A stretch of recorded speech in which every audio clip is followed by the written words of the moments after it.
వీళ్ళందరూ జనాలు ఇచ్చిన మ్యాండేట్లు అయితే లేరు. సరే ఎలక్షన్స్ అయిపోయాయి, 100 రోజుల పరిపాలన కూడా కంప్లీట్ చేసుకుంటుంది. ఇప్పుడు ఇది దొంగ మ్యాండేట్, ప్రజలు ఇచ్చిన మ్యాండేట్ కాదు అనటంలో అసలు అర్థం ఉందంటారు? మోర్ ఓవర్ మీలాంటి వాళ్ళు బయటికి వచ్చి లేదంటే ఎమ్మెల్యే స్థాయి వ్యక్తులు రీకౌంటింగ్ చేయాలని, లెక్కించాలని ఇలా రకరకాలుగా కమెంట్స్ చేస్తున్నారు కదా. ఎలక్షన్ అయిపోయిన మరో క్షణం నుంచి ఆ పార్టీ నాయకులు కావచ్చు, అధ్యక్షులు కావచ్చు, దీని మీద కనీసం స్పందించలేని పరిస్థితి. ఇక్కడ ఎన్నికల ఫలితాలు వస్తే అవి అన్ని అబ్జార్బ్ చేసుకోలేని షాక్. అది ఎవరికైనా జగన్మోహన్ రెడ్డి గారు యాక్సెప్ట్ చేసినట్టే కదా, అబ్జార్బ్ చేసుకోలేని షాక్. అంత షాక్ వచ్చినాయి రిజల్ట్స్. షాక్ రిజల్ట్ నుంచి కోలుకోవడానికి 1-2-3 డేస్ పడుతుంది. 2-3 డేస్ పట్టే లోపలే దొరికినట్టు నరకంటా, దొరికినట్టు కొట్టంటారా అని ఒక 20 రోజుల పాటు అది సరిపోయింది. దమనకాండ సాగింది ఆంధ్రప్రదేశ్ లో. సో అంటే మీరు వచ్చి 7 ఇప్పుడు ఎన్నికల కమిషన్ కూడా చెప్తాను, ఎన్నికల కమిషన్ 7 రోజుల లోపల మాత్రమే మీరు వీవీప్యాట్ వెరిఫికేషన్ కోసం అప్లై చేసుకోమని చెప్పారు. అయినప్పటికీ నేను ఫలితాలు వచ్చిన 6 రోజులకి జూన్ 10వ తారీఖు నాడు జగన్మోహన్ రెడ్డి గారిని కలవడానికి వెళ్ళాను. అప్పుడు ఆయన కలిసినప్పుడు సజ్జల రామకృష్ణారెడ్డి గారికి స్పష్టంగా చెప్పడం జరిగింది, కొత్తగా ఒక చట్టం వచ్చింది, సుప్రీంకోర్టు ఇచ్చిన ఆర్డర్స్ ప్రకారం వీవీప్యాట్ల వెరిఫికేషన్ ఒకటి ఉంది, మనకి దాని అవుట్కమ్ మనకి వస్తుందా రాదా అనేది పక్కన పెట్టేసేస్తే 164 ఎమ్మెల్యేలు అలాగే 21 మంది ఎంపీల చేత ఈ వీవీప్యాట్ వెరిఫికేషన్ కోసం అప్లై చేయించమని చెప్పడం జరిగింది. ఆయన అక్కడ సాయిరామ ఉన్నారు, మన ఏజీ గారు, ఆయన్ని మళ్ళీ ప్రశాంత్ భూషణ్ గారితో మాట్లాడమని, మరి ఏమైందో ఏమో నాకైతే తెలియదు కానీ అప్లై చేయలేదు. చేసిన తర్వాత ఈ రోజున బాలినేని గారు ఏమి చెప్తున్నారు, ఎన్నికల కమిషన్ ఏం చెప్తుందంటే, ఎన్నికల రోజున మేము అక్కడ ఎన్నికలలో వాడిన ఈవీఎంలు ఆ రోజు వీవీప్యాట్ బాక్స్ లో పడ్డ వీవీప్యాట్ స్లిప్స్ ని మేము వెరిఫై చేయము, కొత్తగా మళ్ళీ మేము మీరు ఎక్కడైతే మిషన్ అభ్యంతరం ఉందో ఆ మిషన్ ని తీసుకొచ్చి అదే వీవీప్యాట్ బాక్స్ తీసుకొచ్చి మళ్ళీ ఒక మాక్ పోలింగ్ చేసి మీరు అనుకున్న గుర్తుకి దీనికి మ్యాచ్ అవుతుందా లేదా చూస్తామని చెప్పారు. అక్కడ దాంట్లో మళ్ళీ ఏంటి, రాజకీయ పార్టీలు గుర్తు లేవు, వైసీపీ గుర్తు లేదు, టీడీపీ గుర్తు లేదు, వైసీపీ గుర్తు లేదు, జనసేన గుర్తు లేదు, టీడీపీ గుర్తు లేదు, ఏమి ఉండవు. అంటే పోలింగ్ లో పాల్గొనని గుర్తులు మాత్రం అక్కడ ఉంటాయి, వాటితో మాక్ పోలింగ్ చేసి టాలీ చేయమంటారు. కనీసం వీళ్ళు ఈ ఎన్నికల్లో వాడిన గుర్తులు కూడా వాడట్లేదు.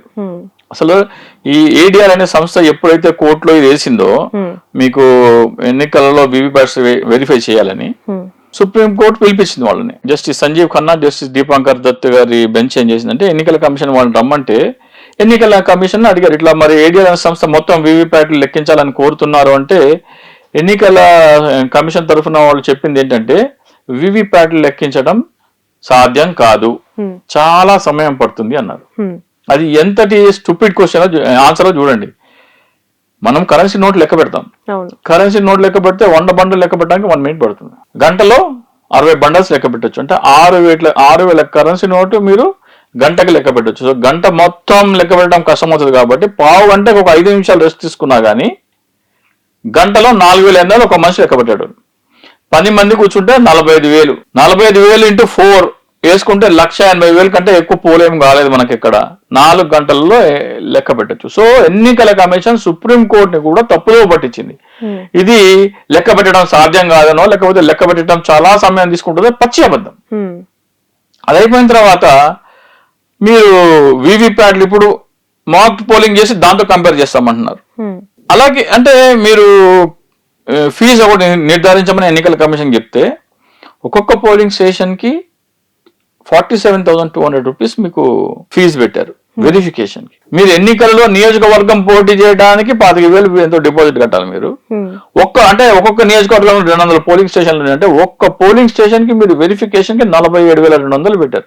అంటే మొత్తం 200కి తీసుకుంటే ₹1 కోటి కట్టాలి మీరు.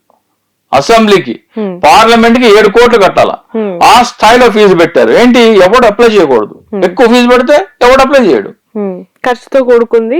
ఎందుకు లేను ఓడిపోయానులే, ఖర్చు ఎందుకు లేదు, డబ్బులు వేస్ట్ చేయడంలే, ₹1 కోటి ఎందుకు పోగొట్టుకోవడం అని ఎమ్మెల్యే అభ్యర్థి అనుకుంటాడు, 7 కోట్లు ఎందుకు పోగొట్టుకోవడం. But instead of that party ఒకవేళ దాన్ని సీరియస్ గా తీసుకొని పార్టీ నుంచి అఫీషియల్ గా చేయొచ్చు. పార్టీ అదే చెప్తున్నా కదా, ఇప్పుడు వైసీపీ పరిస్థితి అంటే వాళ్ళు ఎక్స్పెక్ట్ చేయలేని ఫలితం ఇది. వాళ్ళు ఎక్స్పెక్ట్ చేయలేని ఫలితము. అది మన అక్కడ ప్రశాంత్ భూషణ్తో మా ఏజీ మాట్లాడారా, ఏం చేశారా, ఏం చేశారు, ఆ టైం అయిపోయింది.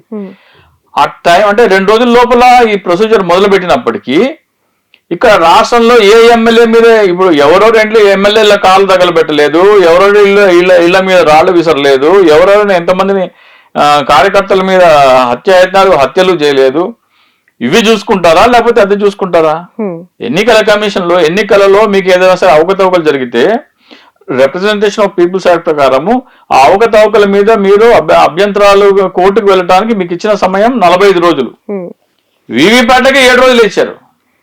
వీవీప్యాట్లు టాలీ కూడా ఎన్నికల అవకతవకలే కదా, దీనికి 7 రోజులు ఎందుకు ఇచ్చారు? అంటే వాళ్ళ షాప్ నుంచి తేరుకొని అప్లై చేసుకునే లోపల 7 రోజులు అయిపోవాలి. సో ఇవన్నీ చూస్తే ఎన్నికల కమిషన్ వీవీప్యాట్లను ఈవీఎంతో టాలీ చేయడానికి ఇష్టం లేదు. ఇది ఫస్ట్. ఇప్పుడు బాలినేని గారు, బెల్లాన చంద్రశేఖర్ గారు, అప్పల నరసయ్య గారు వీళ్ళు అప్లై చేశారు. అప్లై చేస్తే వీళ్ళకి ఏం చెప్పారు, మాక్ పోలింగ్ చేస్తాం, దాంతో కంపేర్ చేస్తామంటే వీళ్ళు బాలినేని గారు ఏం చేశారంటే హైకోర్టుకి వెళ్ళారు. హైకోర్టుకి వెళ్లకుండా ఇది లెక్క పెట్టమని చెప్పింది ఎవరు? Supreme court. Supreme court justice Sanjiv Khanna, justice Dipankar Datta గారి జడ్జిమెంట్ లో 56 పేజీల జడ్జిమెంట్ లో ఇది ఎలా కౌంట్ చేయాలి, ఏమేం కౌంట్ చేయాలి అని పేజ్ నంబర్ 37లో para number 76 and 76B justice Sanjiv Khanna గారు చెప్పారు. ఇది ఎందుకు చేయాలి అనేది అంటే మీ ఎన్నికలలో పోలైన ఓట్లకి లెక్కించిన ఓట్లకి ఎటువంటి తేడా లేకుండా చూడాల్సిన బాధ్యత ఎన్నికల కమిషన్ అని చివరి పారాలో పేజ్ నంబర్ 56 పారా నంబర్ 37లో జస్టిస్ దీపాంకర్ దత్తా గారు చెప్పారు. సో ఈ రెండు పట్టుకొని సుప్రీంకోర్టుకి వెళ్ళి మీరు ఇచ్చిన ఆర్డర్ ఇది, వీళ్ళు చేస్తున్నది ఇది కోర్టు ధిక్కరణ case, contempt of court case వేయాలని నేను చెప్తున్నాను. అంటే ఇంకా ప్రొసీజర్ నడుస్తూనే ఉంది. ఈ కంటెంప్ట్ ఆఫ్ కోర్ట్ కేసు వీళ్ళు వేయడంతో పాటు మన పొరుగు రాష్ట్రం ఒరిస్సాలో బిజు జనతాదళకు చెందిన దీపాలి దాస్ అనే జార్సుగూడ ఎమ్మెల్యే అభ్యర్థి, ఆమె కూడా 13 నియోజకవర్గాల్లో అసెంబ్లీ నియోజకవర్గాల్లో చేయాలని చెప్పారు.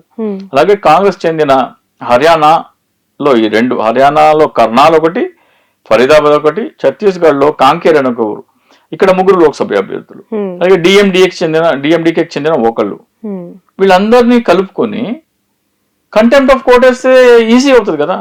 ఇన్ని పార్టీలు కలిసి వస్తుంది, బీజేపీ కలిసి వస్తుంది, మీకు కాంగ్రెస్ కలిసి వస్తుంది, డిఎండికే విజయకాంత్ పార్టీ డిఎండికే అంటే అది కలిసి వస్తుంది. సో ఇన్ని మీకు కలిసి వచ్చినప్పుడు ఇక్కడ వైసీపీ ఇన్ని కలిసి వచ్చినప్పుడు ఆ పని చేయడంలో ఇంకా ఎందుకు అలసత్వం వస్తుందో నాకైతే తెలియదు. ఇక అప్లై చేయని వాళ్ళ సంగతి ఏంటి? 164 మందిలో 2-3 ఇప్పటి వరకు ఇద్దరు బాలినేని, అప్పలరాజు గారి ఎమ్మెల్యేలు, 21 మంది ఎంపీలలో కేవలం ఒక బెల్లాన చంద్రశేఖర్, వీళ్ళు మాత్రమే అప్లై చేశారు. మిగతా వాళ్ళ సంగతి ఏంటంటే మిగతా వాళ్ళకు కూడా మీకు అదే జడ్జిమెంట్ లో లాస్ట్ పేరా చెప్తుంటే పోలైన ఓట్లకి లెక్కించిన ఓట్లకి ఏ మాత్రం తేడా లేకుండా చూడాల్సిన బాధ్యత ఎన్నికల కమిషన్ అని ఆ పారాలో తీర్పు ఇవ్వడం జరిగింది. ఓట్ ఫర్ డెమోక్రసీ అనే సంస్థ మనకు పోలైన ఓట్లకి లెక్కించిన ఓట్లకి 49 లక్షల తేడా ఉందని ఒకటి చెప్తుంది నివేదిక. సరే ఆ నివేదికను పక్కన పెట్టేద్దాం. వీళ్ళు కంటెంప్ట్ ఆఫ్ కోర్ట్ చేయొచ్చు, ఎందుకంటే ఎన్నికల కమిషన్ ఫామ్ 20 అనేది ఈ రోజు వరకు వాళ్ళ వెబ్సైట్ లో పెట్టలేదు. ఈ ఫామ్ 20 అనేది ఏంటంటే ఎన్నికల కౌంటింగ్ ప్రక్రియలో ఒక్కొక్క మిషన్ మనం లెక్క పెట్టిన తర్వాత ఆ మిషన్ లో ఏ పార్టీకి ఏ ఓట్లు వచ్చినాయి అనేది మొత్తం దాంట్లో ఉంటుంది. దాన్ని ఫామ్ 17C అంటారు. ఆ ఫామ్ 17C వైసీపీకి ఎన్ని వచ్చినాయి, టీడీపీకి ఎన్ని వచ్చినాయి, ఇండిపెండెంట్కి ఎన్ని వచ్చినాయి, కాంగ్రెస్కి ఎన్ని వచ్చినాయి, నోటాకి ఎన్ని వచ్చినాయి, మొత్తం సీరియల్ నెంబర్ వైజ్ మొత్తం ఫీడ్ చేసుకున్న తర్వాత ఆ 17C అనే డేటా ఒక పోలింగ్ స్టేషన్ కి సంబంధించింది. ఆ నియోజకవర్గంలో ఉన్న అన్ని పోలింగ్ స్టేషన్ల data polling station number wise మొత్తము ఫిల్ చేసే అబ్స్ట్రాక్ట్ పేరే ఫామ్ 20C. ఈ ఫామ్ 20C ఇక్కడ వచ్చిన అందరికంటే ఈ కూటమి ప్రభుత్వానికి ఊరితాడు లాంటిది, మెడ మీద వేయాలి కత్తి లాంటిది. అది మీరు వెబ్సైట్ లో పెట్టాలి. ఎన్నికల కమిషన్ 10 రోజుల్లో వెబ్సైట్ లో పెట్టాలి. అది ఎందుకు పెట్టట్లేదు అంటే ఇప్పుడు పోలింగ్ రోజున బూత్ ఏజెంట్ ఉంటాడు కదా, అన్ని పార్టీలకు చెందిన బూత్ ఏజెంట్లు, ఇండిపెండెంట్ కు సంబంధించిన బూత్ ఏజెంట్లు అందరూ ఎవరో ఓటు వస్తున్నారో ఆ పేరు టిక్ చేసుకుంటారు.